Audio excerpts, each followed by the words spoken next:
尹逍阳此话一出，众人顿时一片骇然。他们原以为叶晨一定是破清会的更高层，可谁能想到尹逍阳一开口，竟说叶晨给了大家一个摆脱破清会的机会。这巨大的心理反差，让他们一时间完全不知如何应对。见众人愣在原地，叶晨开口道：“诸位，我知道你们世世代代都被破清会囚禁奴役，世世代代沦为破清会的杀手，而我有能力解除你们体内的剧毒，并给你们和家人提供一个安全的落脚之地，让你们永远不再受破清会压迫。而我的条件有且只有一个，那便是诸位必须无条件助我击败破清会。一旦破清会被我铲除，你们和你们的家人后代便可以恢复自由身，到时候你们要去任何地方，我都不会阻拦。”众人还是满脸的不可置信，他们和他们的祖辈已经被破清会牢牢掌控了数百年，这几百年里，不是没有人尝试过要抗争或者逃走，可是体内的奇毒就像一种永世无法摆脱的诅咒，谁都没有能力解除。而现在，一个陌生男人忽然说能帮他们接触这个诅咒，他们第一感觉就是不可置信。叶晨见大家都颇为疑虑，也不多说废话，便对尹逍阳说道：“尹指挥，把水给我。”遵命。尹逍阳立刻将带来的大瓶纯净水递给叶晨，随后不等叶晨吩咐，便开始给站着的死士们分纸杯。叶晨将些许丹药放入瓶中，待丹药融化之后，便立刻走到还在守卫的死士面前，为他倒了小半杯。紧接着，他便逐一为这些死士倒上相等分量。这些死士不明所以，但叶晨没发话，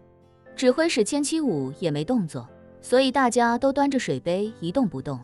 叶晨回到众人前方站立，开口道：“诸位，时间紧迫，多说无益，大家喝了杯中的水，自然就什么都明白了。到时候若你们信我，便上前一步；若还不信我，便后退一步。”见叶晨说的直截了当，千七武也不耽搁，立刻开口道：“承蒙叶先生关照了。”言罢，他便仰头将杯中的水喝了下去。对千七武来说，自己从出生就没有自由，只是一个任人宰割、听人使唤的奴隶。此刻虽不知叶晨究竟什么来路，但想来不会有人试图来谋害自己这种没什么价值的奴隶，所以也就没什么好担心提防的。无色无味的水喝进腹中，千七武几乎立刻便感觉到身体发生的变化，那剧毒存于经脉、丹田之中，就如同原本洁白墙壁上涂满了充满恶臭的污泥，污泥无时无刻不在，令人作呕。但这杯水喝下之后，便立刻将那污泥全部冲刷干净，竟是分毫不留。这一刻，他终于意识到，叶晨没有任何夸大其词，他确实给了众人一个摆脱破清会、打破百年枷锁的机会，而他身边的弟兄们此刻也都有了与他相同的感觉，体内剧毒彻底肃清，令他们心中狂喜。许多人甚至已经不受控制的泪流满面。千七武率先回过神来，看向叶晨，大步向前迈出一步，随即便单膝下跪，双手抱拳举于身前，高声道：“属下愿为先生肝脑涂地。”一众人立刻都上前一步，与千七武一样单膝跪地，齐声道：“属下愿为先生肝脑涂地。”叶晨点点头，开口道：“既然你们都没有其他异议，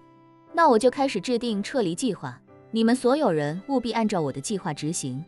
不得有误。”千七武高声道：“一切谨遵先生吩咐。”叶晨道：“好，以下是我的撤离计划。首先，从今天晚上开始，所有死士及家属就要开始陆续撤离。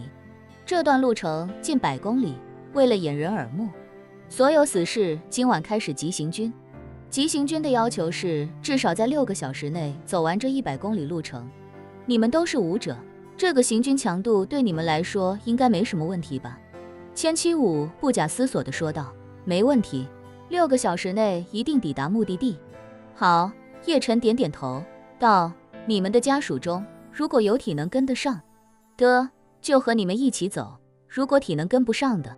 你们不用担心，我稍后会安排车辆把他们运过去。”说罢，他看了看时间，继续道：“现在是晚上10点钟，时间仓促，我给你们1个小时的准备时间。你们回去把整件事告诉所有袍泽以及所有人的亲属，让他们做好离开的准备，然后把人分成3批。1个小时之后，第1批死士以及能跟上急行军的家属先出发。1个半小时之后，第2批出发。2个小时后，第3批出发。第3批务必在天亮之前抵达目的地，否则便有暴露的风险，明白了吗？众人齐声道：属下明白。叶晨又道：此次撤离是让你们完全摆脱破亲会，摆脱之前被囚禁奴役的生活，所以你们要交代所有人，所有身外之物，只要不是必需品，能不带的尽可能不带，行军途中更不得遗留任何物品。每一批队伍都要有1支小队前方探路，1支小队后方收尾，行军痕迹要及时抹除，不得留下线索，明白了吗？众人再次齐声回答：属下明白。叶晨点点头，继续道：整个驻地的撤离分3步，第1步是要在3日之内完成向中转站的撤离，第2步要完成从中转站到出海口的撤离，第3步要完成海上几千公里的撤离。现在你们所处的地方在摩洛哥的内陆，3天时间只能从这里撤离到过渡的中转站，从中转站再转移到安全地带，至少需要1个月的时间。这其中有20天是在海上，一旦你们在撤离的过程中留下线索，破亲会很可能一路追击，一旦被他们追上，所有人都会面临灭顶之灾。所以整个撤离过程，你们需按照现有的管理建制，对自己下属的所有人管控到位，务必要确保所有人都严格遵守纪律。千七武立刻恭敬地说道：请先生放心，属下一定会严格叮嘱所有负责人，绝不在撤离的过程中留下任何线索。说罢，千七武迟疑片刻，开口问道：先生，属下有个问题，斗胆请先生明示。叶晨道：你说。千七武忙问：请问先生何时能为其他死士及家属解毒？叶晨道：你不用担心那些袍泽和家人，待3日后第1阶段撤离完成，我会在中转站集中为所有人解毒。千七武立刻感激不已地说道：属下替所有袍泽和亲属们跪谢先生大恩大德。